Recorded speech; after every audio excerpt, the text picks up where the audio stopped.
네, 안녕하세요. 평가사가 대자의 안평가사입니다. 자, 오늘은요, 30기 때 법규 72.5점으로 수석하신 우리 김정원 평가사님을 초대했습니다. 자, 오늘은 법규 어떻게 하면 고득점 받을 수 있는지 내용으로 다뤄보려고 하니까요. 끝까지 집중해서 잘 봐주시면 좋겠습니다. 평가사님, 네. 간단하게 소개 한번 해주시죠. 네, 안녕하세요. 저는 30기 때 법규 수석한 김정원 평가사라고 합니다. 평가사님, 다른 과목들은 점수 어떻게 나오셨어요? 실무 같은 경우는 56점, 그 다음에 이론은 54점, 그 다음에 법규 72.5점 이렇게 해가지고 잘 나왔습니다.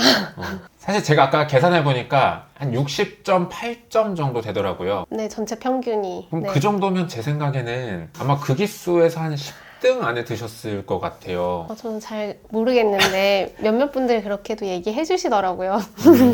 알겠습니다. 가벼운 얘기부터 한번 여쭤보고 싶은데 수석 할 줄 알고 계셨나요? 아니, 당연히 몰랐죠. 당연히 몰랐고, 저는 진짜 문만 닫고 들어가자 약간 이렇게 생각했었고, 제 점수를 듣고 이제 같이 공부했던 친구가 언니가 수석인 것 같은데 라고 해서 뭐라고 내가? 막 이렇게 생각했었죠. 아, 그래도 학원에서 모의고사 보거나 하면은 등수라는 게 있어서 네네. 수석을 한번 노릴 수 있겠다 이런 생각 할 수 있잖아요. 한 번도 해본 적 없어요. 근데 이제 보통 상위권에 들긴 했지만 제가 수석할 정도의 실력이라고 생각하지 않았고, 이 정도면 그냥 합격은 하지 않을까라는 생각은 했었어요. 갑자기 궁금한데 이 정도면 합격은 하겠다라고 생각한 뭐 어떤 논거는 뭔가요? 이게 스터디 문제를 풀고 등수가 나오잖아요. 1등을 뽑는 시험이 아니라 상위 몇 명을 뽑는 거니까 이제 등수가 나오면 이 정도면 그래도 안정권이다 이런 생각은 했던 것 같아요. 알겠습니다. 요 정도 하면은 수석한다. 요 정도 느낌이면 수석한다고 합니다. 가장 궁금한 것부터 여쭤볼게요. 네. 도대체 수석한 이유가 뭔가요? 수석한 이유요? 네. 뭐 때문에 수석을 했다고 생각을 하시나요? 제가 돌이켜서 생각해 봤을 때는 배점에 상관없이 의, 법적 성질, 취지 이렇게 다 적고 최대한 많이 적으려고 했었던 것 같아요. 몇 페이지 정도 쓰셨어요? 시험은 한 18.5페이지 정도 썼던 것 같아요. 그리고 회사 동기 같은 경우도 아깝게 한 저보다 1점 정도 낮은데 그 친구도 2권 썼다고 하더라고요. 많이 쓰는 게 확실히 1점이라도 더 받으니까 유리하지 않나? 라는 생각이 들었던 계기가 되었습니다. 오케이. 그러면은 많이 쓰는 거에 대해서 조금 구체적으로 여쭤보고 싶은데요. 양을 늘리실 때 배점은 어떤 식으로 잡으세요? 저는 일부러 양을 늘리려고 생각하진 않았어요. 네.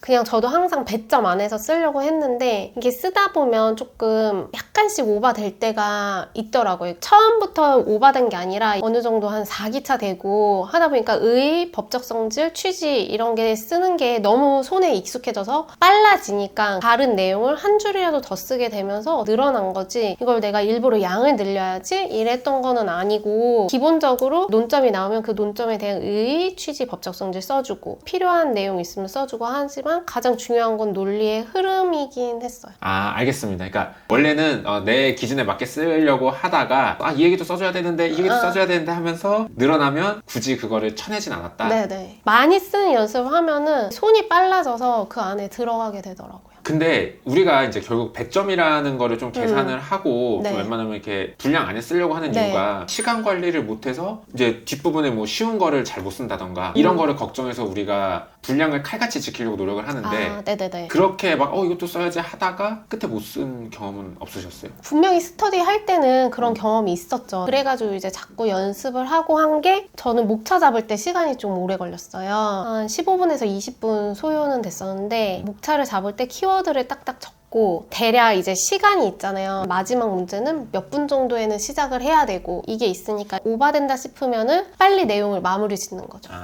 결국은 이제 반복적으로 훈련을 많이 해서 네. 키워드 잡아놓고 나면은 뭐 이것도 써야 되는데 이런 일은 안 일어난다. 네. 대충 예상 바운더리 안에서 네네. 다 키워드만 넣어서 딱 그 키워드만 들어가면 끝이에요. 알겠습니다. 이제 좀 내용적인 것도 한번 여쭤볼게요. 네. 어떤 논점들을 이제 공부하거나 답안지 쓰실 때 중요하게 생각하시는 부분들, 얘네 이런 내용은 꼭 들어가야 된다, 아니면 이런 내용도 꼭 써주려고 했던 것들이 있으신가요? 저는 아까도 말씀드렸지만은 법적 성질, 뭐 의, 취지, 그런 법적 조문 그런 거 기본적인 건 무조건 쓰려고 노력을 했어요. 의, 취지, 법적 성질은 어떤 일 있어도 꼭 쓴다라고 말씀하셨는데 제가 궁금한 건 이것도 양이 많잖아요. 네, 그럼 그쵸. 예를 들어서 마지막 4번이 10점짜리 문제야. 의, 법적 성질, 취지 쓰면 끝나잖아요. 네네. 그런 경우도 다 써요? 의, 취지, 법적 성질을 한 목차로 묶어서 5-6줄로 간단하게 적었어요. 키워드를 가지고 길게 썼다가 짧게 썼다가 하는 연습을 하게 되는 것 같아요. 자꾸 문제를 풀다 보면. 아, 결국은 다 들어가지만 40점짜리 정도 되면은 그냥 넉넉하게 써주고 네. 그 뒤에 10점짜리 같은 경우는 한 목차 안에 다 꾸겨넣고 네네네. 결론만 딱딱딱. 네네. 알겠습니다.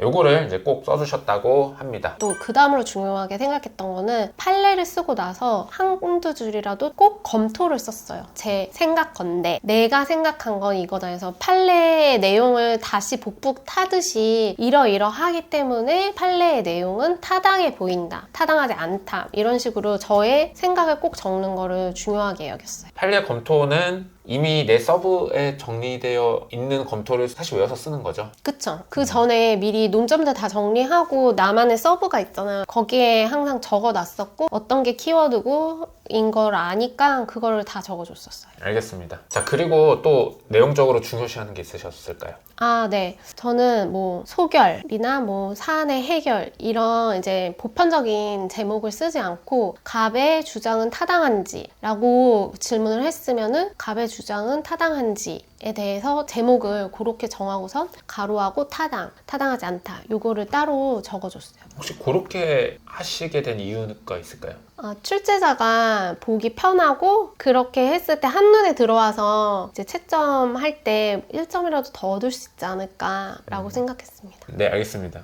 굉장히 디테일한 좋은 꿀팁인 것 같습니다. 그리고 저는 조문을 무슨 법 몇 조 이거를 꼭 써줬어요. 그 제목 옆에 가로하고 그것도 뭐 1점이라도 더 받지 않을까라는 생각에 해줬습니다. 목차 옆에 법조문 써주고 네. 본문에서는 다시 안 써줬어요? 본문에서도 언급이 필요할 때는 써줬어요. 근데 이게 그 언급하는 게 굳이 필요하지 않고 양만 그냥 차지하고. 양만 차지하고 시간만 한다 이러면 굳이 써주지 않았어요. 왜냐면 어차피 써있으니까 키워드는 한 번이면 되는 것 같아요. 알겠습니다. 네, 좋은 팁인 것 같습니다. 자, 그 다음으로 시기적으로 공부를 이제 어떻게 하셨는지 좀 궁금합니다. 일단은 1차 붙기 전에 2차 공부를 미리 좀 하셨었나요? 아니 전혀 하지 못했어요. 저는 1차를 조금은 늦게 시작했던 것 같아서 1차 할 때는 1차만 집중했어요. 알겠습니다. 그럼 1차가 끝나고 한 3월에서 6월 정도 기본 강의 시즌이죠. 네. 강의 듣는 시즌인데 네네. 자, 이때 공부는 어떻게 하셨나요? 실리법 똑같이 이제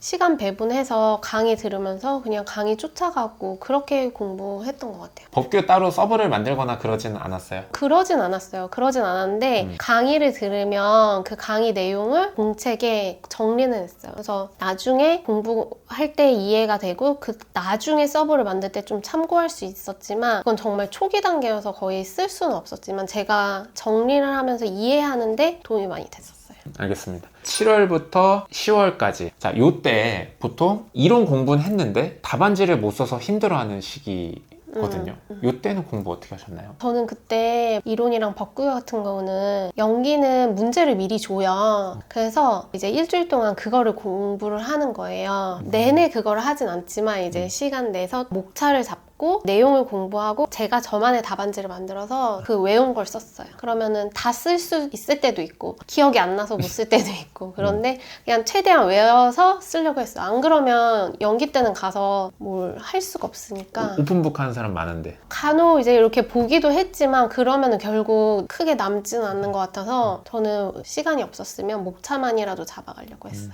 법규 같은 경우는 그때 암기가 그래도 좀 됐었겠네요. 그때 겨우 이렇게 턱걸이 하듯이 그냥 조금씩 외워갔지 뭐 완벽하게 되어 있고 이런 것도 아니었고 하라는 것만 하자 약간 이런 생각이었어요. 너무 양도 방대하고 뭘 어디서부터 어떻게 해야 될지도 모르겠고 이래가지고 시키는 거를 차근차근 따라가다 보면 어느 순간 되겠지라는 생각에 그냥 하라는 거 이제 하자라는 느낌으로 했지 그 외에 다른 거를 외우거나 뭘 더 특별히 했다거나 이런 건 아니었던 것 같아요. 네, 알겠습니다. 11월, 12월쯤 그때는 어떻게 공부하셨나요? 11월, 12월에는 법규 1기 스터디 때 지난 10년간의 기출문제 1번 문제들로 거의 구성이 됐었어요. 그때 기출문제를 정리를 하면서 거의 모든 주요 논점들을 그때 많이 파악을 해놨었던 것 같아요. 논리의 흐름 파악하고 판례나 뭐 학설이 왜 그런지 이유도 파악하면서 논점 잡는데 주력을 했었어요. 알겠습니다. 그러니까 어떤 문제 풀이, 논리 흐름 이런 거에 많이 신경을 쓰셨던 시기다. 네. 이때는 암기는 따로 뭐 신경 써서 하진 않으셨나요?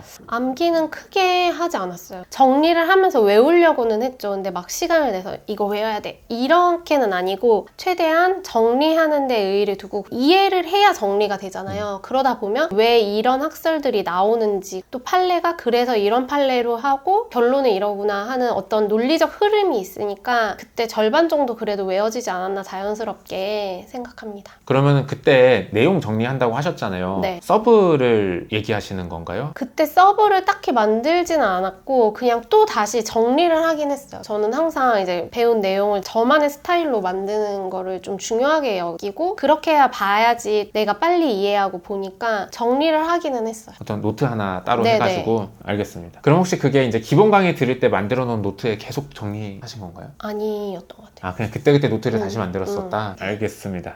그 다음에 1월에서 한 3월까지 이때는 암기를 하셨겠죠? 그때 서브를 만들었어요. 아 서브 네, 만들었어요? 그때 서브를 만들었어요. 이제 어느 정도 주요 논점들이 다 정리됐고 그 다음에 이제 좀 약간 격가지의 논점들이 이제 필요하고 이런 시기였는데 서브를 좀 명확하게 만들 필요가 있겠다 해가지고 기존에 있던 다른 서브를 가지고 거기에 제가 정리하면서 보상법 같은 경우랑 개별법 각각 한 일주일 정도씩 약간 올인해서 이제 확 만들고 나중에 시간 지나면서 수정할 거 수정하고 뭐 더 추가할 거 추가하고 이러면서 했던 것 같아요. 이제 얘기를 들어보니까 좋았던 게 보통 사람들이 서브를 만들어야지 하고서 처음부터 만들기 시작하면 만드느라 힘 빼고 뒤집어갖고 하느냐고 고생하는데 뭔가 그냥 그 전까지 좀 가볍게 이렇게 네. 정리를 하시다가 아, 이제 본격적으로 만들어야겠다 네. 하고 만드셨고 그리고 제가 보기에는 만든 것도 기초부터 만드셨으면 분명히 오래 걸리셨을 텐데 네, 맞아요. 서브를 받아서 그걸 개조하시다 보니까 네네. 일주일에 뭐 바짝 하고 네네. 일주일 바짝 네. 하고 이렇게 하면 됐다. 기존에 제가 정리해놨었던 것도 있으니까 필요한 거 내용 적고 그냥 그런 식으로 하면서 다시 한번 복기는 되니까 그게 암기의 하나라고 생각해요. 서브를 만드는 것 자체가 네네. 암기의 하나였다. 알겠습니다. 암기는 어떻게 하셨어요? 아, 서브 암기는 이제 그렇게 만들고 나서 제본을 떴거든요. 그 책을 가지고 다니면서 이제 주제를 보고 써보고 어떤 부분이 부족하고 아 이거 생각 못하네 하면 체크하고 그거를 계속 반복했던 것 같아요. 한 번 암기했다고 해서 이거를 다 기억하는 거 아니잖아요. 기억 안 날 때가 있으니까 계속 반복해서 봤어요. 아, 그거는 시험 볼 때까지. 네, 계속 반복했어요. 그러면 이 시기에 서브를 만드시고 서브를 이제 외워 나가고 문제는 어떤 걸 푸셨나요? 저는 그냥 스터디 문제 계속 반복하고 그거 공부하고 했어요. 그래서 스터디 토요일에 하면 한 월화는 온라인 강의를 들으면서 그 내용을 정리하고 다시 답안지를 제가 작성을 또 다시 해보고 계속 반복했던 것 같아요. 어차피 이제 새로운 문제를 봐도 스터디와 유사하지 결국 논점이 중요한 거잖아요. 법규는 이 맞아요. 논점을 가지고 내가 어떻게 쓰느냐가 중요하기 때문에 문제를 확장하기보다는 그냥 내가 아는 거를 최대한 잘 다져놓자 약간 이렇게 생각했던 것 같아요. 알겠습니다. 스터디 문제 위주로만 이제 네. 공부를 하셨다. 그럼 그 이후에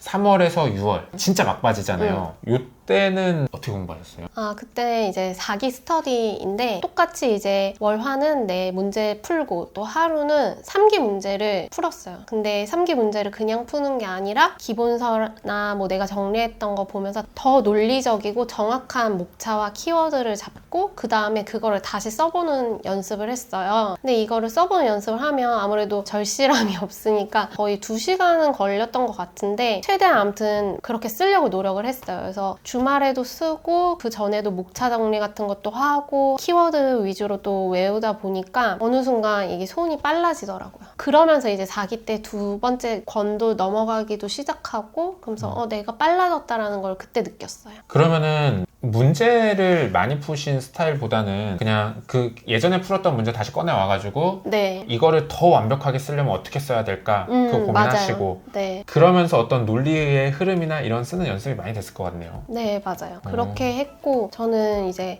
육아? 육아 아이를 양육하고 하다 보니까 저는 그냥 문만 닫고 들어가자라고 생각을 했고 그래서 어떤 걸 확장하기보다 그냥 학원에서 주는 것만 내가 완벽하게 소화를 하자라고 생각했어요. 그래서 스터디 스터디 문제만 내가 소화를 하고 시험장에 들어가도 웬만한 논점은 다 파악을 하는 거니까 이것만 다 해서 가도 크게 당황하진 않고, 만약에 내가 모르는 문제가 나와도 이거는 다른 수험생들도 모를 거다라고 생각했어요. 수험생들을 보면은 나는 안 배웠지만 다른 학원 강사님이 알려준 좀 특별한 논점이 혹 나올까봐 그 불안해가지고 막 계속 넓히는 경우들이 많아요. 그러지는 않으셨나 봐요. 네, 저는 그렇게 하지 않았고, 당연히 이제 논란이 되는 주제도 있고 확장할 수도 있지만 그냥 학원에서 하는 것만 해도 문은 닫을 수 있다라는 마인드로 그렇게만 했고, 뭐 논란이 되는 주제가 있어도 출제자가 이 문제를 낸다면 왜 냈을까를 생각해서 이제 결론을 심플하게 딱 만들었던 것 같아요. A라는 논란이 있으면 A의 답을 쓰면 되지. 약간 이렇게 결론 내려서 저의 서브를 정리했어요. 아, 그러면은 저 강사님이 가르친 논점은 모르지만 법조문 가지고 물어보는 거에 대답하면 되는 거 아니야?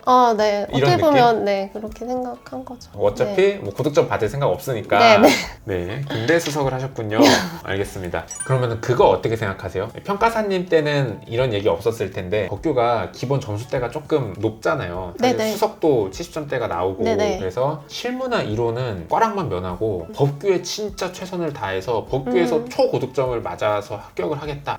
이렇게 생각하는 사람들도 요즘은 종종 있어요. 어떻게 생각하세요? 저는 위험을 이렇게 무릅쓰는 스타일은 아니어서 그랬다가 만약에 법규에서 문제가 어렵게 나와가지고 죽쓰면은 또 큰일 나잖아요. 제가 만약에 다시 수험생으로 돌아간다면은 그렇게 하진 않을 것 같아요. 근데 법규가 아무래도 점수가 잘 나오는 거는 맞으니까 조금 시간을 할애해서 빨리 정리를 하긴 했던 것 같아요. 그렇다고 법규에 올인한다기보다 저는 그래서 법규가 어느 정도 자리가 잡히고 나니까 그 다음에는 이론 더 열심히 하고 실무 계속 보충하고 시리법 약간 다 균형을 맞췄어요. 왜냐면은 그때그때 시험마다 고생을 시키는 과목은 항상 다르잖아요. 그렇기 때문에 그렇게 하는 건 너무 위험한 도박이지 않을까라고 생각합니다. 저도 그렇게 생각합니다. 그렇게 생각하는 이제 학생들이 조금 있어서 저도 이렇게 보니까 법규를 초고득점 맞으려고 하면 공부량이 엄청 늘어나야 돼요. 그래서 너무 비효율적이잖아요, 오히려. 그쵸. 별로 안 좋은 것 네. 같다는 생각이 저도 들었습니다. 네. 자, 이렇게 해서 일단 시기별 공부 방법 전체적으로 들어봤습니다. 근데 제가 이렇게 듣다가 궁금해진 거는 뭔가 법규는 이제 암기가 어려워서 어땠다 뭐 이런 얘기가 항상 나오거든요. 그런 얘기는 전혀 없네요. 뭐 암기 때문에 고생하거나 이런 거는 전혀 없으셨나 봐요. 암기는 그냥 항상 계속 꾸준히 했으니까 크게 문제가 되지 않았고, 강의를 들으면서 노트 정리하고 기출 논점 하면서 또 정리하고 서브 하면서 정리하고 중간중간 계속 보고 이런 게 다 쌓이면서 자연스럽게 조금씩 암기가 됐던 것 같고, 논점을 정리하고 그 흐름을 파악을 하면서 이해를 하고 나면 암기가 좀 수월해지는 것 같아요. 아, 이게 이러이러한 흐름이니까 아, 이거지 하면서 좀 더 자연스럽게 암기가 됐던 것 같아요. 네, 알겠습니다. 자, 이렇게 해서 전체적인 시기적인 공부 방법 여기까지 하도록 하겠습니다. 자, 그러면 구체적인 공부 방법을 디테일하게 하나씩 여쭤보고 싶은데요. 네. 평가사님, 법전 암기는 열심히 하셨겠죠? 네, 저는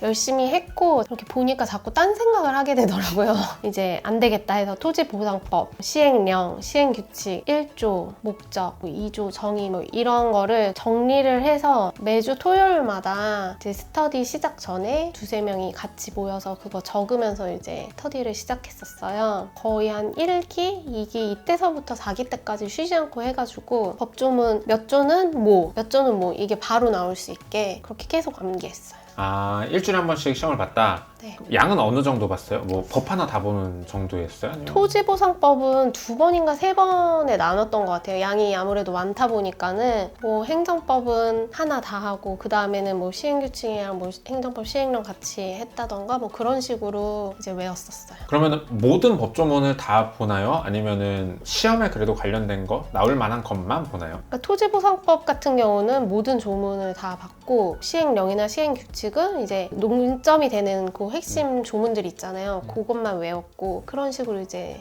했었죠. 조금 이제 경중을 둬서 네네. 보셨다. 뭐 수석하신 분도 이렇게 다 보는 건 아니다. 그 다음에 시험 볼 때는 어떻게 봤어요? 문장으로 다 써보는 스터디 하시는 분도 있고 아니면 말로만 그냥 서로 티키타카 하는 스터디도 있고 그냥 만나서 그냥 인사하고 다 쓰고 같이 체크하고 그 다음에 들어가서 뭐 스터디를 엄청 오래 한 게 아니라 한 30분? 그 스터디 진짜 시작 전에 딱 만나서 그거 타닥 적고 가고 약간 이런 식으로 했어요. 항 이런 것까지도 다 호 이런 것도 최대한 외우려고 하셨나요? 네네네. 이게 처음에는 다 그렇게 안 되거든요. 처음에는 몇 조, 그 다음에 제목 그렇게 외우고 그게 한 사이클이 되면 그 다음에 이제 항도 들어가고 그런 식으로 했습니다. 반복하면서 조금 더 네. 디테일하게. 네네. 그럼 평일에는 법전 안 보셨어요? 공부하면서 그 논점이 나오고 스터디 복습하고 내가 모르겠는 거 있을 때는 보지만은 따로 막 법전을 가지고 공부를 한다던가 이러지는 않았어요. 알겠습니다. 근데 또 어떻게 생각해 보면은 우리가 주로 나오는 법 조문은요 네. 서브에 사실 다 정리가 돼 있잖아요. 네네네. 그래서 서브를 외우면 되는 거 아니야? 이렇게 생각하시는 분도 있거든요. 어떻게 생각하세요? 근데 저는 우리가 완벽하게 외우는 게 아니니까 헷갈릴 때가 있거든요. 그리고 시험 문제에서는 몇 조가 나올지 모르잖아요. 이제 어떤 주제가 딱 나왔을 때 이거 몇 조라고 바로 대입할 수 있으려면 그 조를 순서대로 다 외우는 게 맞다라고 생각했었어요. 중요하니까 서브로도 네. 외우고 법조문으로도 네. 외우고 이런 것 같네요. 알겠습니다. 자, 그 다음에 이제 서브에 대한 얘기를 좀 하고 싶은데요. 서브를 만들 때 일단 다 때려 넣는다? 아니면 거기서도 내가 이건 안 나올 것 같아 이런 것들을 뺀다? 우선 큰 주요 논점을 다 적어 넣었고 안 나올 것 같아는 없었던 것 같아요. 근데 그런 거는 이제 페이지 하래가 적었겠죠? 양 조절을 했다. 네. 일단은 네. 빼진 않았다. 네네. 왜냐면 또 안 보면 기억을 못 하니까 그거에 대해서 만약에 시험 문제 나왔을 때 쓸 수가 없잖아요. 그래서 하게 되고 또 판례도 따로 수기로 적기도 하고 계속 제가 만든 서브를 보충해 나가기도 했어요. 제가 봐도 그랬어야 될 것 같아요. 평가사님이 기본적으로 이제 내용을 넓히는 사람이 아니었기 때문에 네네. 그것도 뺀다고 하면은 그렇게 어디까지- 극단적으로 빼지는 않았습니다. 알겠습니다. 자, 그다음에 서브를 만들 때 또 이제 어려워하시는 게 가끔 내용이 충돌이 나는 경우가 있거든요. 해서 다른 강사님 책 꺼내고 다른 강사님 책 꺼내다 보면은 서브 만들다가 이제 반나절 다가 네네네. 하고 결론은 한 4줄 정도를 정리를 하죠. 네네네. 이런 거는 어떻게 하셨어요? 일기 스터디 때 제가 기출 논점 정리했다 했잖아요. 그때 저는 다 마무리를 해서 서브를 만들 때 그런 충돌이나 뭐 새로 그런 논점을 어떻게 하지 이런 건 없었어요. 그냥 그거를 미리 내 나름대로의 결론을 다 이미 그때 다 냈기 때문에 그거는 빨리 자기가 결론을 내는 게 중요한 것 같아요. 그러니까 평가사님은 서브를 만들기 전에 이미 뭔가 노트 정리를 해왔기 때문에 네. 서브 만들 때는 막상 힘들지 않았구나. 네네. 그냥 바로 그렇기 때문에 일주일 안에 그냥 바로 끝낼 수 있었고 그리고 제가 서브를 만드는 거는 내가 어느 정도 공부가 되고 뭐가 중요하고 뭐가 중요하지 않은지를 알고 나야 서브를 만들 수 있다고 생각했어요. 그래서 기출 논점 분석하고 할 때 최대한 그때는 정말 이것저것 다 보고 고민하고 이래서 이렇게 흐름이 흘러가는구나 마무리를 짓고 그런 다음에 이제 키워드를 빼내는 거죠. 그래서 키워드만 봐도 이거 이러이러해서 이런 흐름이야 라는 거를 저는 이제 바로 아는 거죠. 그러니까 뭔가 정리하고 정리하다가 이제 마지막 정리하자 약간 이런 느낌? 네네네. 그렇기 때문에 그러면서 이제 계속 암기도 되는 거죠. 그걸 정리하는 그 과정이 또 어떻게 보면 암기의 과정이고 이해랑 함께 맞물리니까 쉽게 까먹지 않고 이제 조금 더 지속력이 높았던 것 같아요. 그리고 또 하나 궁금한 게 이제 서브를 시험 보기 전까지 계속 고치시는 분들이 있거든요. 저는 약간 이해는 가요. 그런 유혹 더 좋은 걸 만들고 싶어서 혹시 그런 건 없으셨어요? 저는 아까도 말했다시피 문 닫는 게 목적이고 효율적인 게 목적이고 그렇기 때문에 그리고 이미 저는 제가 논점을 정리를 했잖아요. 그러니까 더 고칠 건 없었어요. 만약에 더 추가할 게 있으면 이제 키워드 몇 개를 적었을 뿐이지 뭐 크게 바꾼 건 없어요. 알겠습니다. 너무 욕심내지 않고 네, 욕심내지 않았습니다. 문 닫고 공부 들어가야지 하다 보면 수석을 하는 건가 봅니다.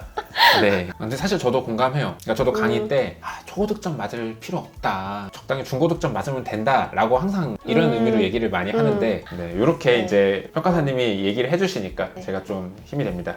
네, 이렇게 서브 얘기는 마무리 해보고요. 아까 얘기하셨던 것 중에 토요일날 이제 모의고사 보시고 와서 월요일, 화요일날 뭐 복습한다? 요거 어떻게 하셨는지 좀 구체적으로 여쭤보고 싶거든요. 보통은 토요일날 만약에 이제 모의고사 풀면 보통 이제 그날 저녁에 한번 싹 정리하거나 정리하거나 아니면 일요일 날 이제 정리하거나 해서 하루 정도면 끝내는데 음. 뭔가 평가사님은 월요일, 화요일 동안 되게 많이 꼼꼼하게 하신 느낌이거든요. 아, 네네. 어떻게 하신 거예요? 우선 저는 토요일에 스터디 끝나고 나면 일요일은 쉬었어요. 그렇기 때문에 월요일, 화요일에 온라인 강의를 들으면서 이제 시리법 3개를 다 정리하는데 월화 그 이틀이 걸렸다는 거고, 책을 다시 보면서 제가 다시 목차를 잡고 복습을 하는 거예요. 그 강의에서 얘기해준 거, 판례라던가 논점 포인트라던가 그 외에 딸린 자료들도 많이 방대하게 주잖아요. 그거를 또 다 한 페이지에 정리를 해요. 그 한 페이지만 나중에 봐도 충분하게 정리하고 다시 목차 잡은 그 키워드 가지고 확인하고, 그때 법조문도 다시 한번 보고 기본서도 다시 보고 내 서브노트도 보고 하면서 이제 정리를 그런 식으로 했습니다. 알겠습니다. 그 아까 얘기하실 때 보면은 강평도 그냥 그때 들었다고. 온라인으로 들었어요. 강평을 온라인으로 들었던 거는 이제 육아를 해야 하다 보니까 불가피한 선택이었습니다. 개인적인 사정으로. 네. 네, 알겠습니다. 자, 또 궁금한 게 평가사님은 이제 한 강사님의 스터디 문제만 정리하셨다고 하셨잖아요. 네. 그러면은 얼마나 반복해서 보셨는지, 다시 풀 때 직접 다 쓰면서 풀었는지, 아니면 목차만 잡았는지 궁금합니다. 우선 4기 때는 3기 문제를 다 다시 써봤었고, 그 전에는 목차랑 키워드 정도만 썼었고요. 저는 스터디를 해서 정리를 했다고 했잖아요. 그러면 정리를 할 때 목차랑 키워드를 다 정리하고 그 다음에 제 답안지도 놓고 뭐가 부족했는지 다 체크하고 어떤 게 키워드인지도 체크했었고 답안지에서, 그래서 그거를 다 모아놨다가 한 기가 끝나면 그걸 또 책을 재본을 했어요. 그것도 한 문제집이 되잖아요. 문제 여러 개 들어있는. 그래서 그거를 그냥 계속 돌렸어요. 연기는 거의 안 받고 1기, 2기, 3기, 4기 동안 계속 반복해서 보고 돌리고 했었던 것 같아요. 그러면은 처음 풀 때야 공부가 되는 느낌이 많이 들 것 같거든요. 왜냐면 부족한 게 너무 많으니까. 네네. 그럼 두 번째 뭐 목차만 잡고 뭐 맞았네 틀렸네 하고 그냥 넘어가고, 네네. 뭐 그 다음은 그냥 어떤 리마인드 느낌의 반복일까요? 네, 그쵸. 그거 키워드를 내가 제대로 잘 적었는지 그거 체크인데, 키워드를 빠뜨리는 경우도 있고 아니면은 까먹어서 못 적었던 내용도 있고 하니까 그게 자꾸 체크가 되는 것 같아요. 그렇기 때문에 이제 어느 정도 되니까 4기 때는 그래서 3기를 다시 써본 거예요. 알겠습니다. 그러면 그 나만의 문제집을 만들었다고 하는데 그럼 그 나만의 문제집이란 거는 그 문제에 대한 고민을 거듭해서 만든 최고 답안을 일단은 만들어서 이렇게 제본을 해놓고 네. 나중에 내가 다시 풀면서 그 답안처럼 내가 잘 썼나? 이거를 체크하는 건가요? 비교까지는 못했던 것 같아요. 그렇게까지 꼼꼼하지 않아서. 근데 그냥 목차를 제대로 잡았나 그거 체크하고 그랬었죠. 약간 논리 흐름 얘기하시길래 어떤 느낌일까 라고 봤는데 지금 딱 들어보니까 그 한 문제에 어떤 더 좋은 답안이 뭐가 있을까, 네. 뭐 조문을 여기다 넣어볼까, 뭐 이런 거죠. 이 흐름을 어떻게 가져가야 되나. 결국 결론은 똑같잖아요. 뭐 갑의 주장이 타당한가. 타당은 다 타당이라고 써요. 근데 타당으로 가는 그 여정이 좀 더 논리적이고 그럴듯해 보이고 그러면서도 좀 뭔가 예쁘고 약간 그렇게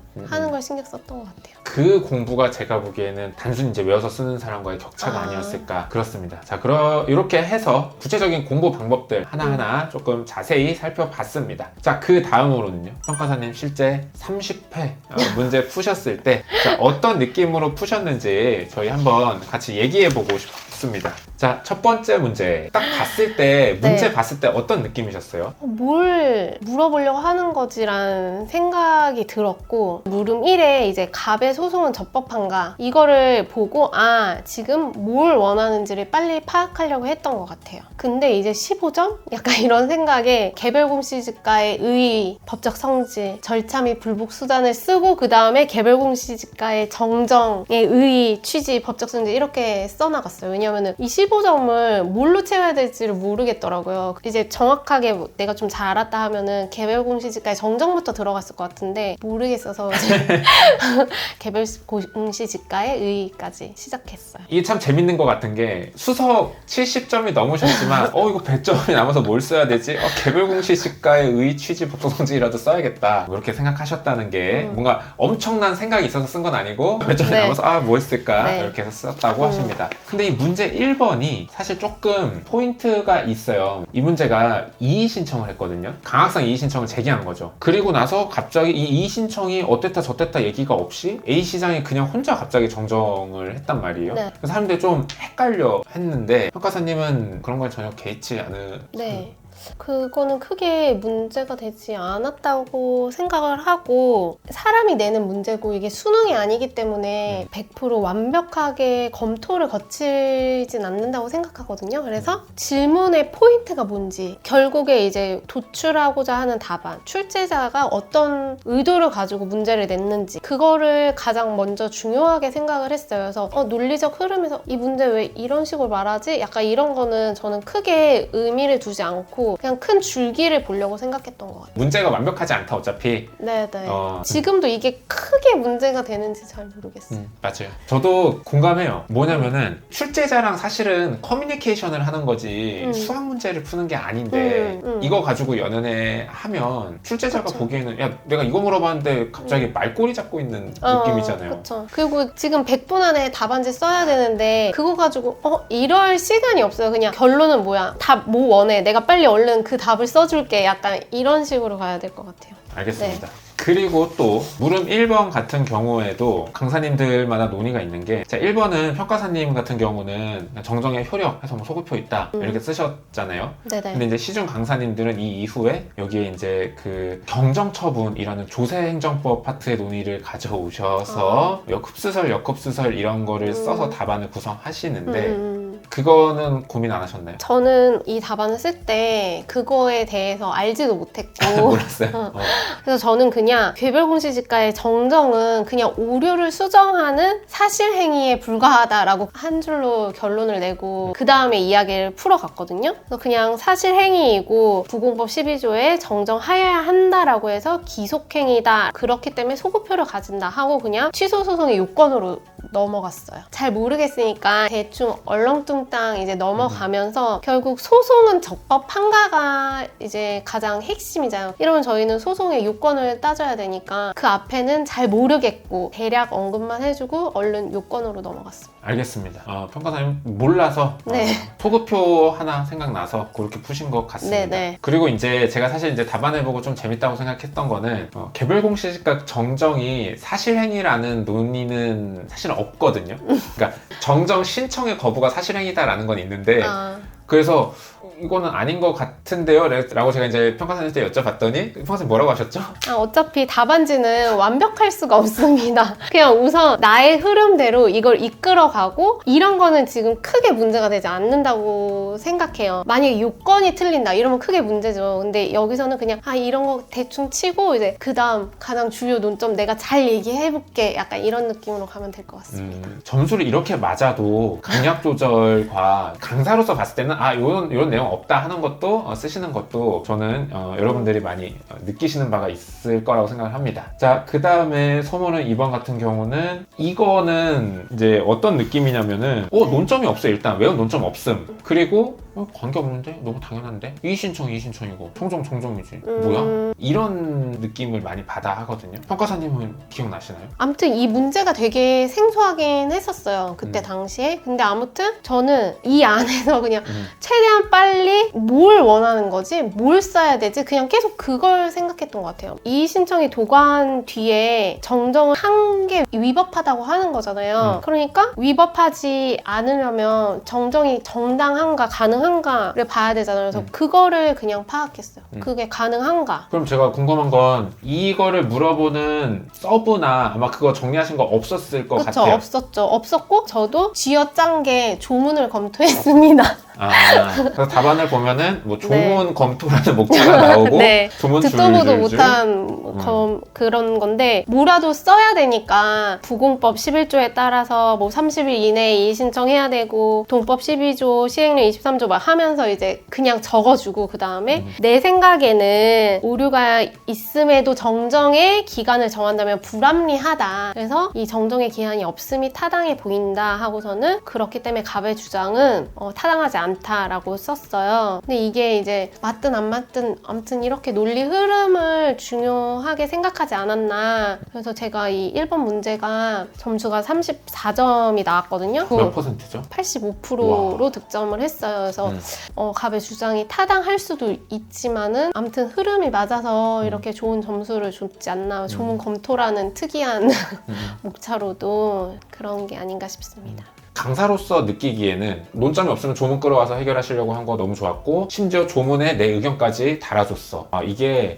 딱 봐도 와, 잘 썼다라는 느낌을 줬을 것 같습니다. 근데 아까도 얘기했다시피 제가 판례 쓰는 걸 그치지 않고 한 줄이라도 검토를 쓴다고 했잖아요. 그러니까 조문을 쓰고 그냥 끝낼 수가 없어요. 뭔가 찝찝한 느낌. 계속 항상 검토를 써서 내 생각은 이래. 이래서 나는 이렇게 주장하는 거야. 그렇게 논리를 항상 가져왔기 때문에 조문 검토가 들어갔던 것 같아요. 그거 굉장히 저는 좋은 목차라고 생각을 합니다. 네, 감사합니다. 자, 그 다음에 소모름 3번은 이거는 무난한 하다치유 네, 문제였던 그쵸. 것 같아요. 네, 다 적고 그냥 여기서는 평범한 주요 논점은 그냥 모두 다 하는 거기 때문에 그냥 기본 점수 깔고 가는 거라 여기서 다른 분들이랑 크게 차등이 이뤄진다고 생각하지 않아요. 혹시 그런 거 어떻게 생각하세요? 지금 제가 이제 1번들을 전체적으로 봤을 때 뭐 사안의 경우를 막 압도적으로 많이 쓰거나 이런 느낌의 답안은 아니에요. 네. 그런 거에 대해서는 혹시 어떤 생각을 하셨던 게 있나요?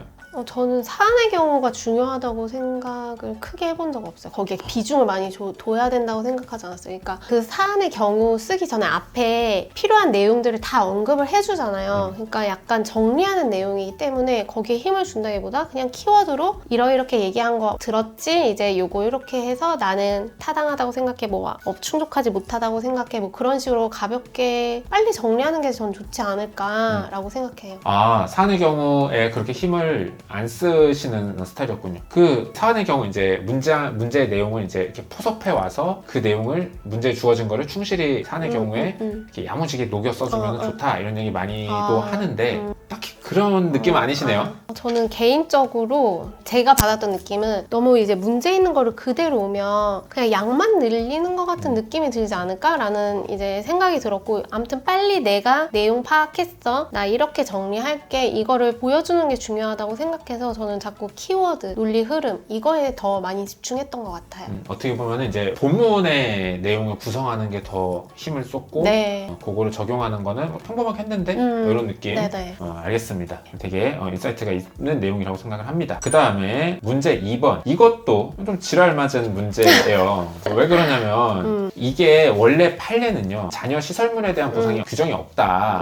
원심에서는 뭐 자녀 건축물을 유추 적용해서 했는데 그렇게 하면 안 되고 뭐 약간 이런 판례였어요. 그리고 이게 또 따지고 가면은 자녀 건축물로 볼 여지도 있고 자녀지로 볼 수도 있고 아니면 자녀 영업 시설로 볼 수도 있는 여지도 있고 뭐 어쨌든 이런 문제예요. 이렇게 헷갈리진 않으셨어요? 그 판례가 있는지를 몰랐으니까 우선 헷갈릴 게 없었고요. 그냥 이거 보고 이거 그냥 자녀지 얘기를 해야 되는구나. 그래서 자녀지가 이제 종전과 동일하게 운영이 되려면 새로운 시설이 설치되고 이런 그냥 그런 거에 이제 포커스 맞춰서 이제 보수비, 공사비 보상 이런 거에 대한 의미를 적어서 시설 개선비인지 이런 거에 대해서 이제 제목을 달아서 종전과 동일하게 운영하기 위해 그 유용성을 유지하기 위함이다. 그래서 이거는 자녀지 공사의 비용이지 시설 개선비가 아니다. 이렇게 이제 얘기를 해서 마무리를 했었어요. 네. 그러니까 그렇게 어렵지 않았다. 그냥 딱 보고 자녀지네. 아니, 어렵죠. 어렵긴 어려웠는데 이제 빨리 제가 정한 답을 가지고 이제 논리를 만드는 게 더 중요하다고 생각했어요. 그리고 그냥 많은 생각을 하지 않아요. 그냥 주제가 뭐지? 원하는 게 뭐지? 그거를 빨리 파악하려고 하고 그 다음에 그게 결정되면 그거에 대한 논리를 이제 만들어 나갔던 것 같아요. 그러면서 문제에서 언급해준 거는 이제 새로운 시설이나 뭐 종전과 동일하게 운영되는 거 꼼꼼하게 언급해주신 것 같고 네. 알겠습니다. 실제로 이런 느낌으로 푸셨는데 수석하셨다고 합니다. 저는 이런 거 같아요. 평가사님을 얘기를 하면서 되게 느껴지는 거는 이걸 진짜 잘 풀어야 되겠다 막 힘이 들어가가지고 막 완벽하게 분석하고 따지고 이런 거보다는 꼼꼼하게 언급해줄 거나 뭐 의취지 법서선 이런 여러 가지 그런 스킬들이나 그런 기본적인 건 잘 해주셨지만 뭔가 막 이거는 논리가 안 맞는데 이렇게 막 본 건 아니다. 그게 저는 인사이트가 있는 얘기라고 생각합니다. 그리고 이제 또 참조조문이 나오니까 요거 가지고 이제 얘기해라 이거잖아요. 그러면 하면서 이 안에서 풀어보자 이렇게 되는 거죠.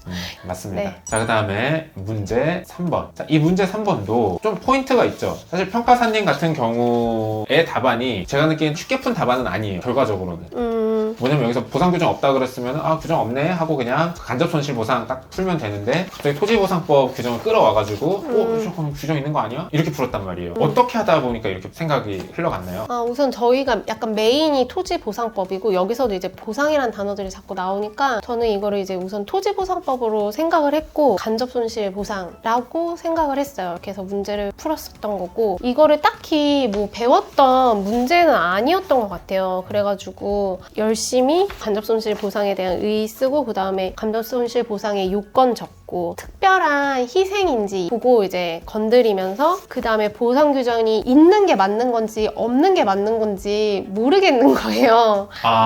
그래서 그 두 개를 다 적었어요. 결국에는 농어촌 공사의 주장은 타당하지 않다 이렇게 마무리를 지었습니다. 알겠습니다. 그럼 일단은 이 문제에서 토지보상법 조문을 생각하신 거는 우리가 토지보상법을 배우니까 당연히 토지보상법 규정을 가져다가 해결하는 게 일단 기본이다 네. 라고 생각을 하신 것 같고 보상 규정이 있는지 없는지는 모르니까 다 쓰자. 네네. 그래서 목차 제목이 보상 규정의 존재 유무예요. 이게 있냐 없냐에 대해서 논의를 한 거예요. 그러면 평가사님 보통 공부하실 때도 잘 모르겠으면 다 쓰자 주의셨어요? 약간은 좀 그랬던 것 같아요. 그리고 여기 같은 경우는 저는 이제 논리의 흐름이 중요하니까 논리의 흐름이 틀리면 안 된다라는 생각이 많이 들었던 것 같아요. 결론 도출하는 과정이 이게 합리적인지 그거를 하다 보니까 1점이라도 더 얻고 1점이라도 더 안 잃으려고 이런 식으로 썼던 것 같아요. 그리고 또 이 답안을 보고 제가 좀 특이하다고 생각이 드는 게 앞쪽은 목차에 한 4-5줄씩 들어가 있는데 네. 여기는 갑자기 막 10줄 정도를 네네네. 쓰셨더라고요. 이거는 지금 임의로 나누는 거지 실질적으로 한 페이지에 이 내용을 다 썼었어요. 목차를 못 나눈 거죠. 이거를 잡아본 적도 없고 이거 갑자기 나온 제가 익숙하지 않았던 포맷이니까 특별한 희생 이게 포맷이 있잖아요. 원래 항상 포맷이 없으니까 그냥 어떻게 하다 보니까 그냥 한 페이지에 그냥 쭉 다 쓰게 됐어요. 네. 저는 이거 보면서 이게 배점이 작아서 뭔가 전략적으로 이렇게 했을 거인 줄 알았는데 그래도 수석이시니까 근데 네. 그거 아니고 네. 이런 거 처음이라 목차를 어떻게 짜야 할지 몰라서 그냥 통으로 썼다. 네. 그렇습니다. 꼭 목차를 잘 못 잡는다고 해서 점수가 깎이고 그런 건 아닌 것 같아요. 네. 또 읽어는 보시는 것 같아요. 네, 맞아요. 그렇습니다. 마지막 4번 문제. 이것도 저 굉장히 재밌는 얘기를 들었습니다. 뭐였죠? 제가 문제의 논점을 하나를 아예 못 읽었어요. 그래가지고 논점 2개 중에 하나만 적었어요. 그래서 절반의 점수인 10점 중에 5점만 받았어요. 이게 사실 문제가 이제 필요적 전치인지를 물어보고 협의 성립 확인의 법적 효과를 물어봤는데 갑자기 이런 실수를 하셔가지고 네. 날렸죠. 어쩐지 조금 이상하다 하면서 되게 늘렸었거든요. 시험 끝나고 나서 안 보셨다 그랬잖아요. 네네. 요거 이제 강사님들 답안 보고 이러잖아요. 그러면은 잠 못 자요. 이걸 못 썼다니. 근데 알고 보니 이런 거 못 썼는데 수석이었다. 네, 저는 어차피 주사위는 던져졌고 결과는 제가 그걸 본다 해서 뭐 달라지는 게 없으니까